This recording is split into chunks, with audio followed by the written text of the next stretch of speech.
নরেন্দ্র মোদী ২০১৪ সালে ক্ষমতায় আসার পর তার সরকার প্রতিবেশী দেশগুলোর সঙ্গে ভারতের সম্পর্ক উন্নয়নে নেইবারহুড ফার্স্ট নীতি চালু করে। কিন্তু সাম্প্রতিক সময়ে ভারত তার বেশ কয়েকটি প্রতিবেশী দেশের সঙ্গে সংঘাতে জড়িয়েছে। এতে করে তাদের নেইবারহুড ফার্স্ট নীতি প্রশ্নের মুখোমুখি হয়েছে বলে মনে করছেন বিশ্লেষকেরা। আন্তর্জাতিক সংবাদ মাধ্যম বিবিসিতে উঠে এসেছে এ তথ্য। মালদ্বীপে নতুন প্রেসিডেন্ট মোহাম্মদ মুইজ্জুর নির্বাচনী স্লোগানই ছিল ইন্ডিয়া আউট। তিনি চীনপন্থী নেতা হিসেবে পরিচিত। ২০২৩-এ ক্ষমতায় আসার পরই কয়েক দশক ধরে চলে আসা একটি প্রথা ভাঙেন তিনি। সেটি হলো দেশটিতে ক্ষমতায় আসা প্রত্যেক প্রেসিডেন্টেরই প্রথম বিদেশ সফরটা হয় ভারতে। কিন্তু প্রথম সফরের জন্য তুরস্ককে বেছে নেন মুইজ্জু। এবছরের শুরুর দিকে চীন সফর থেকে ফিরে এসেই তিনি ভারতকে অনুরোধ করেন যে মালদ্বীপ থেকে ভারতীয় সেনা প্রত্যাহার করতে হবে। ভারত সে অনুরোধ মেনে নিয়ে সেনা প্রত্যাহার করে নেয়।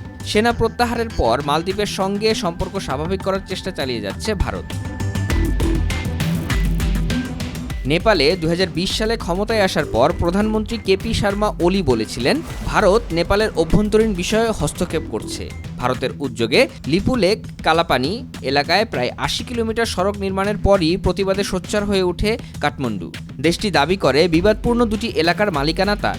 ২০২৪ সালে ওলি আবারও নেপালের প্রধানমন্ত্রী নির্বাচিত হয়েছেন। দুদেশের সম্পর্ককে স্বাভাবিক করার চেষ্টা চালিয়ে যাচ্ছে ভারত। এরই অংশ হিসেবে গত সপ্তাহে জাতিসংঘের সাধারণ অধিবেশন চলাকালীন ওলি এবং নরেন্দ্র মোদী দ্বিপাক্ষিক বৈঠকে বসেন।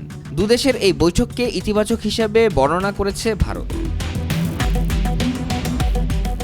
৫ আগস্ট শেখ হাসিনা সরকারের পতনের পর ডক্টর ইউনূস ক্ষমতায় আসলে ভারত কিছুটা ব্যাকফুটে চলে যায়। কারণ শেখ হাসিনা সরকারের সঙ্গে ভারতের বেশ সুসম্পর্ক ছিল। বাংলাদেশের সাবেক প্রধানমন্ত্রী পদত্যাগের পর ভারতে চলে গেলে দেশটি তাকে আশ্রয় দেয়। সেখানে গিয়ে তার করা কিছু বক্তব্যের পর ডক্টর ইউনূস এর কঠোর সমালোচনা করেন। এরপর থেকে দেশটির সঙ্গে বাংলাদেশের সম্পর্কের উষ্ণতায় কিছুটা ভাটা পড়ে। এবছর নিউ ইয়র্কে জাতিসংঘের সাধারণ পরিষদের অধিবেশন চলাকালে মার্কিন প্রেসিডেন্ট জো বাইডেনের সঙ্গে বৈঠক করেছেন বাংলাদেশ সরকারের প্রধান উপদেষ্টা ডক্টর মোহাম্মদ ইউনূস। জো বাইডেনের কার্যালয় থেকে প্রকাশিত এক প্রেস নোটে বিশেষভাবে তুলে ধরা হয়েছে দুই নেতার মধ্যে সম্পর্কের উষ্ণতার বিষয়টি। তবে ইউনূস ও জো বাইডেনের মধ্যে যে উষ্ণতা দেখা গেছে তা নরেন্দ্র মোদী সরকারের জন্য উদ্বেগের কারণ হতে পারে বলে মনে করছেন বিশ্লেষকেরা।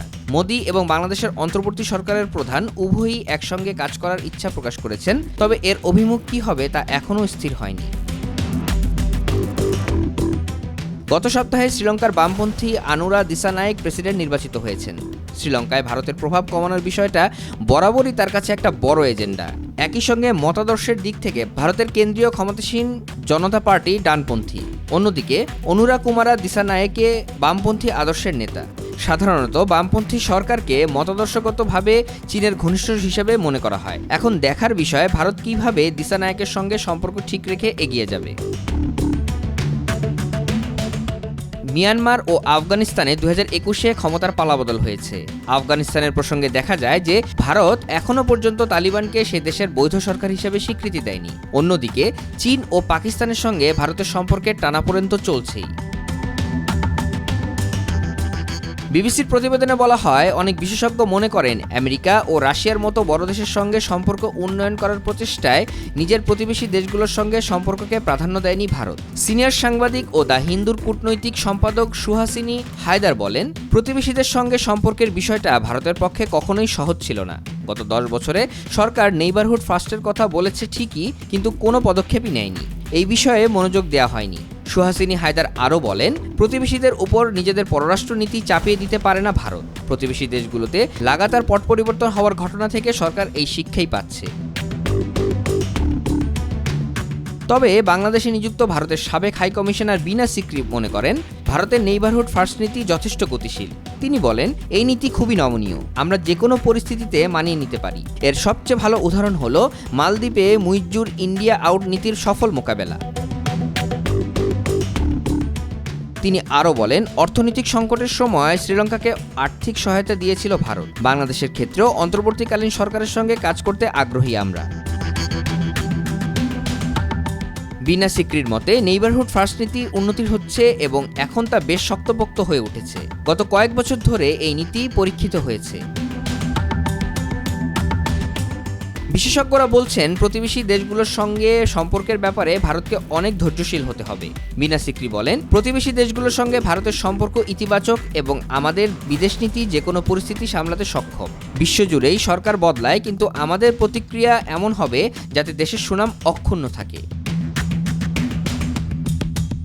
সুহাসিনী হায়দার বলছেন, ভারতকে প্রতিবেশীদের নেতা হিসেবে দেখা হয়, তাই সিএএ এর মতো ভারতের নীতিগুলো প্রতিবেশীদের উপর প্রভাবিত করে। নাগরিকত্ব সংশোধনী আইন ঘোষণার পর বাংলাদেশে বিক্ষোভ হয়েছিল। শেখ হাসিনার সরকার সিএএ মেনে নিলেও তাতে ভারতের ভাবমূর্তি কিন্তু ক্ষুণ্ণ হয়েছে। শুধু ক্ষমতাসীনদের সঙ্গে যোগাযোগ রাখাই যথেষ্ট নয়, এসব দেশের জনসাধারণের মনও জয় করা দরকার বলে জানান ভারতের সিনিয়র সাংবাদিক।